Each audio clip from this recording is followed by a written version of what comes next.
السلام علیکم ورحمۃ اللہ وبرکاتہ۔ جی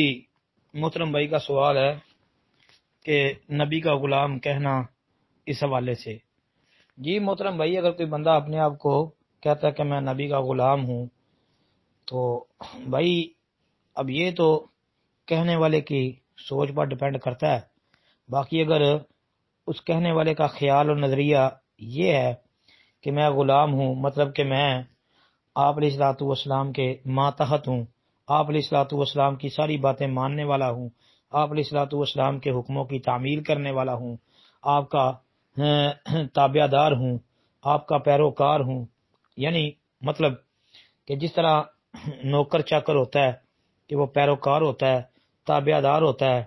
جی اگر تو اس معنی میں ہے تو پھر تو انشاءاللہ ٹھیک ہے کہ اگر بندہ یہ سمجھتا ہے کہ میں غلام ہوں، مطلب کہ میں اللہ کے رسول علیہ الصلوۃ والسلام کی اطاعت و فرما برداری کرنے والا ہوں، آپ کے حکموں کو بجا لانے والا ہوں، آپ کے منع کردہ جو باتیں ہیں ان سے باز رہنے والا ہوں، اگر تو یہ غلام اس معنی میں ہو، وہ اپنے آپ کو کہتا ہے، کہلواتا ہے، پھر تو کوئی حرج والی بات نہیں ہے۔ اور اگر وہ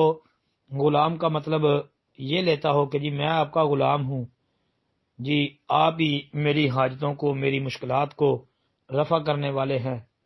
میری مشکلات کو دور کرنے والے ہیں، میری حاجتوں کو پورا کرنے والے ہیں، تو میری باقی ضروریات کو پورا کرنے والے ہیں، اگر یہ معاملہ ہے تو یہ ٹھیک نہیں ہے۔ جی السلام علیکم ورحمۃ اللہ۔